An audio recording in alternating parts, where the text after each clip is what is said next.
Saya ingin ke Prof. Musni menjawab pertanyaan menggantung tadi. Kalau kita lihat memang fokusnya adalah infrastruktur untuk mengkonekkan masyarakat Indonesia dimanapun berada. Prof melihat sudah ada efeknya kah?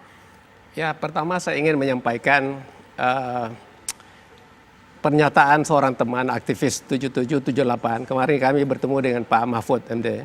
Kami banyak berdialog dengan beliau. Dia mengatakan pemerintahan Jokowi ini selama Indonesia merdeka inilah yang paling kuat. Kenapa dia mengatakan seperti itu? Pertama, itu gabungan antara Islamis dengan nasionalis itu memimpin negeri ini. Itu yang pertama. Yang kedua, mayoritas mutlak di DPR gitu dari partai-partai politik mendukung beliau, mendukung kepemimpinan Jokowi. Kemudian tentara, TNI, Polri, ormas besar dan para relawan itu juga mendukung beliau. Tapi pertanyaan saya, mengapa pada 100 hari kepemimpinan beliau ini boleh dikata ya nggak ada sesuatu yang memberi harapan kepada rakyat? Menurut saya ini banyak ditentukan oleh para menteri. 100 hari pemerintahan Jokowi penuh dengan kegaduhan. Tiap hari bicara yang nggak ada kaitannya untuk merubah nasib rakyat itu sendiri. Akhirnya gaduh-gaduh, hasilnya seperti yang kita saksikan sekarang ini. Karena itu saya bicara sama Pak Mahfud MD, wujudkanlah yang namanya politik damai, politik yang mencerahkan, politik yang memberi harapan pada rakyat. Itu yang pertama yang saya sampaikan. Kedua, yang berkaitan dengan yang disampaikan tadi, memang kita apresiasi Pak Jokowi sudah membangun infrastruktur yang ada itu. Tapi seorang teman bilang pada saya, kalau di Shanghai katanya itu, Cina membangun infrastruktur itu untuk truk-truk yang masuk di situ. Tapi di Indonesia sedan-sedan katanya yang situ. Jadi nggak ada dampak ekonomi yang dihasilkan itu sendiri. Ini kata teman, saya sendiri belum pernah pergi ke Cina.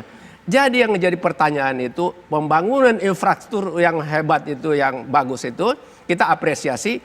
Tetapi sampai sekarang ini dampaknya kepada rakyat itu belum terasa. Bahkan di dalam berbagai kesempatan itu diberitakan. Pembangunan tol itu justru mematikan ekonomi rakyat yang ada di pinggir-pinggir itu sendiri. Karena semua orang jalan tol dan ekonomi rakyat itu bubar. Nah, sebenarnya ini bisa dipecahkan oleh para menteri itu. Kalau menteri itu melihat visi dan misi Jokowi itu. Saya sudah membaca berkali-kali visi dan misi Pak Jokowi itu hebat sekali.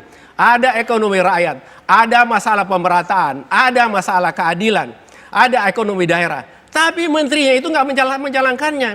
Tidak pernah saya mendengar menteri itu bicara tentang visi dan misi. Padahal Pak Jokowi sudah mengatakan, menteri tidak punya visi. Yang ada adalah visi presiden.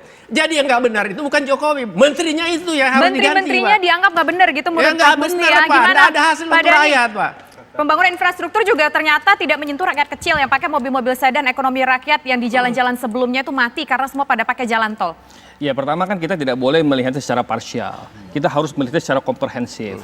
Tadi saya sampaikan bahwa pertumbuhan ekonomi kita itu tidak boleh mencapai titik namanya MTI tadi. Saya ingin potong sedikit. Nah, kalau saya ingin potong. Ya, Prof. Jadi kalau dari sisi politik kita harus memberi apresiasi bahwa itu mungkin barangkali 8 nilainya. Begitu juga keamanan. Tidak terjadi apa-apa pada akhir tahun kemarin, semuanya damai, Pak.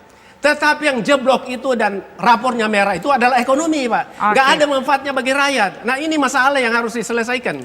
Silakan, Mas ya. Dani. Pertama, tentu waktu 100 hari ini, Pak Jokowi itu menerapkan, membuat samanya fondasi dan master plan yang tertuang dalam rencana jangka menengah. Yang itu merupakan roadmap yang terbarukan untuk Indonesia.